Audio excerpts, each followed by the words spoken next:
Welcome to episode 98 of the High Volume Hiring Podcast. I am Stephen Rothberg, one of your two co-hosts, and I'm also the founder of College Recruiter Job Search Site, where we believe that every student and recent graduate deserves a great career and that it should be easy and inexpensive for employers to hire them.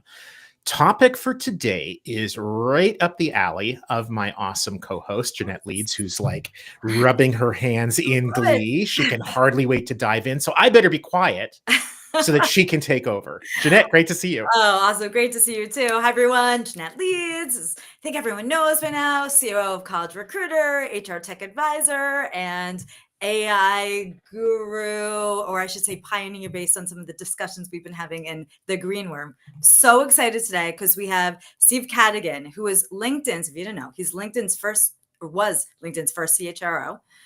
He's a future of work thought leader, and he's the author of the groundbreaking book Workquake. And so we're here today, and Steve's going to talk all about like what are employers getting wrong about AI. So Steve, thank you so much for being here today. We're so excited.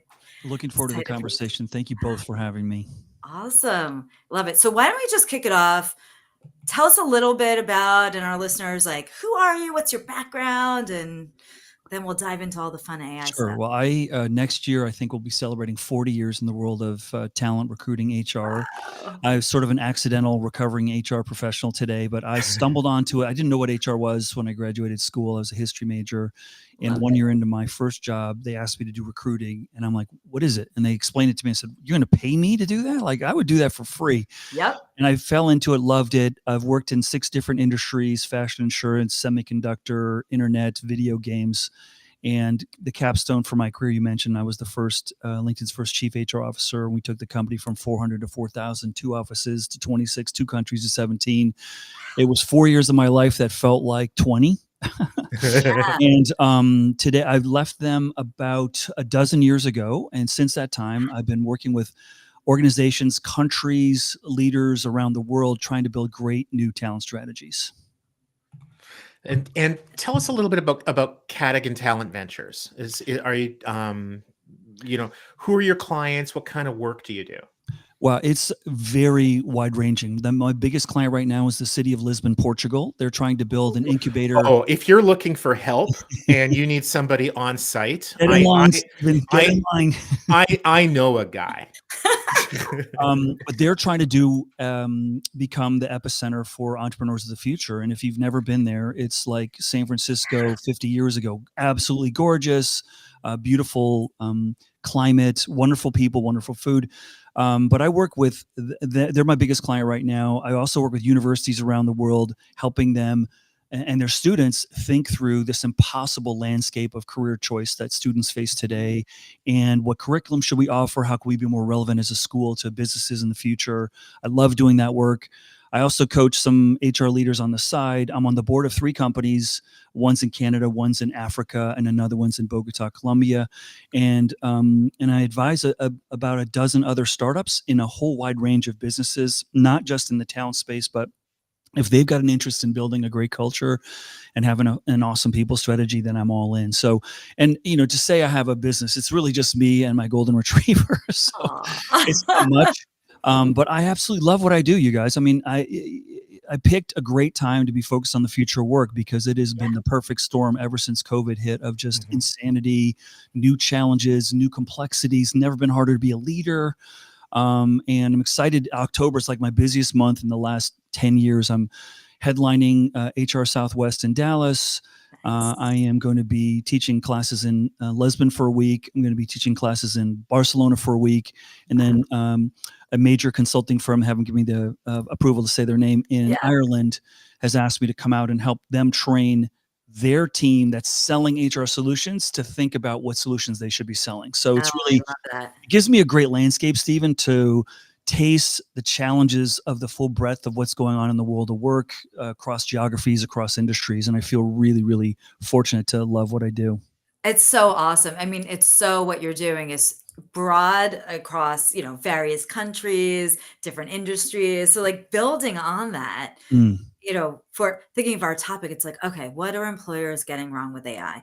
And I don't want to say, let's say maybe getting wrong, where are they getting right? But let's talk about that, right? We're at the very it still is the beginning, right? Even though we feel like, ooh, it's been around for a couple of years now with the LLMs and whatnot. What are you seeing there as you're Great framing, Jeanette. I think the biggest trap is a natural one. If we think about technology and the implementation of technology over the course of our careers, it's largely been do more, do it faster, and do it for less money. Yeah. And that is how people are first leveraging AI. And I understand because it's the paradigm that we've been using. AI is 1,000 times more powerful than that. So the train that's left the station for most organizations is let's use it to cut headcount. Oh yeah. Let's eliminate the customer service jobs. Let's eliminate those paralegal jobs. And that is a utility. But I think the greater utility and the greater miss is, and if you play that out, by the way, job loss, like let's play out that future, like that's not a good future. Yeah. But if you play it out, I think, and if you look at this differently, and it's very hard to do that. And this is why we're really in a moment right now where I think we need to be reminded that a lot of these AI creators don't know how this is going to play out. They don't know. And a lot of the AI solutions coming from their products, they can't explain because it's accessing data that they didn't create. So I think the greater opportunity for us is how do I make work more interesting? How do I make it more dynamic? How do I unlock Jeanette and Steven's capabilities so they can deliver more impact and open new markets? That's the opportunity I don't see enough companies looking at. They're looking at do more, do it faster. Let's grind people because, oh yeah, we can seriously raise a amount of stress and anxiety that people are already feeling at an all-time global high. Let's go that path. And I think it's such a miss, but I understand why we're doing it because that's how we've normally seen and applied technology. It's the difference between effectiveness and efficiency, right? Like to me, effectiveness is getting more done. And productivity would be another word to use for that. And efficiency is getting kind of the same done with less, fewer people, less money. Both are important. They are important. And I think I would add to the effectiveness and efficiency to top line growth. Wouldn't you rather use technology to make more money than cut your expenses? That's where the AI is getting focused right now. Let's cut expenses. Okay. But wouldn't you want to grow the muscle of how do I apply this to do more better? And here's where the rubber meets the road for all the recruiters out there, because I was having a conversation, like I'm sure you guys do with all your recruiter friends, like, hey, how can we leverage AI to do, to make recruiting better? And when I hear that question, I said, I think that's the wrong way of approaching it. I think what we should be asking AI is, how can I leverage AI to solve recruiting differently? How do I solve this problem? And if you ask AI, how do I solve recruiting differently? AI is going to say, well, tell me what you think recruiting is. And you're going to say, well, I think it's bringing in new skills, talent, and experiences to make my organization greater. That's what recruiting is. And then AI is going to ask, well, tell me about the talent, experiences, and skills that your current employees have. And that's where we're going to go, can I get back to you? Because I'm going to have to go check the HR files because we didn't really keep up with the learning management system. Right. No one used it, and we don't know what everyone's capable of. And that's the big miss and the big opportunity right now. In the landscape of work right now, probably among the dozens of big challenges that we all face in the world of talent is the need for new skills has never been greater. So are universities growing there and speeding up their curriculum to make, deliver talent and new skills faster? Nope. Are companies investing more in helping grow their skills and experiences of their talent faster? Nope. So who's going to own this, right? And I think that's the opportunity we have with AI is to sort of say, if I can't recruit that skill because it doesn't exist out there yet, right? Like I want to hire 100 experienced AI experts. Well, good luck. Right. What does experience mean? Like they've known it for like 3 weeks. If you don't know, have AI help you. Give me clues, AI, of someone who could learn this quickly. Give me clues of someone who's got the pedigree, experience, and profile that they're going to be great at this. That's where I think we should start using AI, not to sort of like, oh, how can I do this faster, quicker, and not rely on me? I think that's a better way of solving it. So let me give you an example. There's a company, Prudential Insurance Company. Everyone here has either heard of it or maybe they're a client of it. I was on a panel with their CEO last summer in London, and I was getting all salty with all the CEOs, how uncreative they were. And he said, hey, come over here. I got to show you something. He said, we have a big turnover problem at Prudential. So we said, I think there's people leaving that could do other jobs here and they don't know it and we don't know it. So we need to be more aware of the skills of our people. So we built an AI product so that on your first day at Prudential, you sit in new hire orientation and you see a dashboard of how qualified you are. Ready for this? For every job in the company. Not just for a little career family. Hey, Stephen, you're HR expert. You could go into PR with just a few more classes and experiences, or you could go into investor relations, or you could go into marketing, you can go into sales. And now you see what the world of work is challenged with is I can see more opportunities outside than I can see in my company. And as a company, if I can change that paradigm and keep your eyes inside and say, whoa, not only are you, more qualified for these things than you think, but we're going to help coach you, nurture you, give you classes. That's what AI can do. And that's what gets me excited, but they're an outlier. Yes. And shouldn't every company do that, by the way? And what a positive way to think about things, right? Because there's a lot of fear and anxiety, and especially you talked about the university, right? There's just this oh, it's coming. How do we keep some of it away? Or again, I'm going to have layoffs. And this, it's just flipping a coin. Let's look at it in the most positive way, because fact of the matter is it's true, right? It is absolutely true. And you talk about as you are talking, I'm thinking about its internal mobility souped up in an incredible way. And you can do it, given because we're on the high volume podcast, and I always think of everything, how do you do it at scale? You can do that at scale in a way that's so positive. Right. And I think it's solving it's recognizing, I think companies, the leaders that I talked to today are really pissed off that they think the young generation is not loyal. And I said, oh, they're really loyal, just not to you. They're loyal to you. They're loyal to learning. Yes. So, and make them a better promise than job security. Make them a career security promise. I'm going to make you better. Even if you go somewhere else, when you're here and you finish your time here at College Recruiter or wherever, fill in the blank, hot new company, you're going to be a better person. You can be better, more qualified to build your own company, join another firm, whatever you want to do. And that's not how we think. And if I ask most employers today, do you think talent in the future is going to stay longer in a company? They're going to go, nope, I don't. And I said, well, why is that? And they said, because they can see more of what they can do now than ever before. I don't know if you've heard of this website, LinkedIn, but they've created this enormous transparency to opportunity that never existed. And when I started my career, just like you probably, Steve, I looked at a newspaper, classified ads, and now I did too, just for the record. Well, I actually used a job board, but it wasn't electronic. It was a cork board. Yeah. Right, with little pieces of paper and thumbtacks. Literally a board. I remember cutting out and pasting job ads from the paper into a notebook, being and Jeanette, to your point, I think what AI can do for us is show us the portability of your skills in ways that we've never thought possible before. I'll give you a quick story of a fun experience we had, and this is old. It's 15 years ago at LinkedIn. We were having to hire.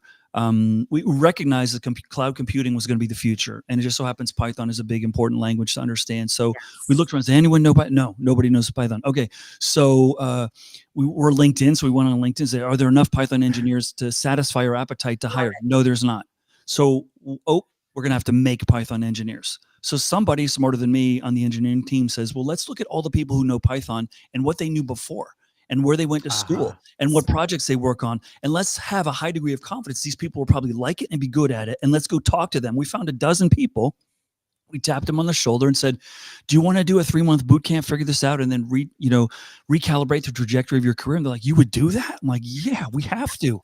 And that's what we're going to have to do right now. And the problem is the architecture of work was not built to grow talent. It was built to extract value from the talent. You deliver this. I haven't built a 30%, 40% cushion into my business model for you to be doing other stuff that's not adding value right now. But all the time it's taking to fill open jobs is dead time that's not getting captured. And I'm trying to tell businesses, you have to grow your talent. The open market is not going to supply you what you need as fast. And if you want great people, you got to be the place where you're going to make them greater. And so it's like an imperative. And so the way I'm thinking about this now, because no company has disagreed with me, but very few companies said, yeah, we're going to do what you say, Steve. So I said, okay, how am I going to get this done? I think we're going to start to see, you ready for this? Businesses and colleges merge. Yes. We're going to start to see combinations like much tighter than, oh, we're going to give you so many interns, like embedded, where the business leaders are teachers, where the teachers are business leaders, where the students are going both ways, the school's building products and so forth. I can't see how else this is going to play out. And I think we're going to say very soon goodbye to the 4-year college experience. And it's going to be, oh, you're joining our university? We're in your back pocket for your whole career. You don't have to be here 4 years. Be here a year, go get a job, come back for 2 more years, come back, in the workforce. I think that's going to have to be how this plays out. And this is my business partner, Shane Howard. He and I were talking last night. He's like, I think college is going to be like, you're going to sign up for 8 years and you can get it anytime you want. Anytime you want, because you're going to need it as much down the road as you do right in the beginning, right? It's like that ultimate continuous learning, right? And there's so much to be learning as everything's evolving. So I think that's really interesting. I feel like a number of years ago, I had heard, again, this is going back a number of years when I was on Wall Street. I mean, like Lehman Brothers old, right? And there was like bits of some of these programs that there would be feeders. And it was a bit of this grow your own. How do we train? And I've seen it a bit in tech. I agree. I think your premise is really spot on. And so it'll take a little bit of time, but there will be this like theater piece, because how do you get so many people up to speed? Or is it the private institutes and whatnot that are just like, let's train everyone up to really think differently, but they have to be embedded within the business. They have to. And most businesses, I mean, come tough times, most businesses lay off the L&D department. Like, yeah, that's just an extra nice to have. Like, what? Yeah. That's your competitive advantage. Yep. Right? Yeah. So this has filled me with optimism. Thank you. It's also filled me with sorrow, because we're well past the end time like when we have to leave off. Just warming up here, guys. I know, right? When we're just going to have you back, Steve. We need to have some of these episodes be an hour and a half long or something like that. The one thing that I would just add before we leave off is a lot of what you're talking about really reminds me of apprenticeships, which aren't much of a thing in North America.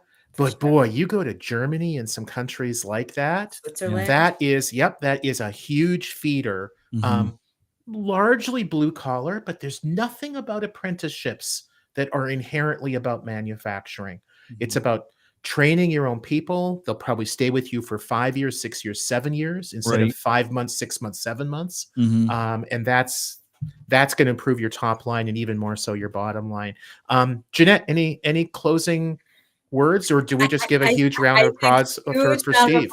Steve. We're gonna have you back. I love the way you're thinking. Like, it's really like thought provoking, and the positivity is huge, right? There's no anxiety. It's not just gonna be good. It's gonna be great. We just have to change our way of thinking. So it is a difficult path forward for sure. You have to be optimistic, right? You have to.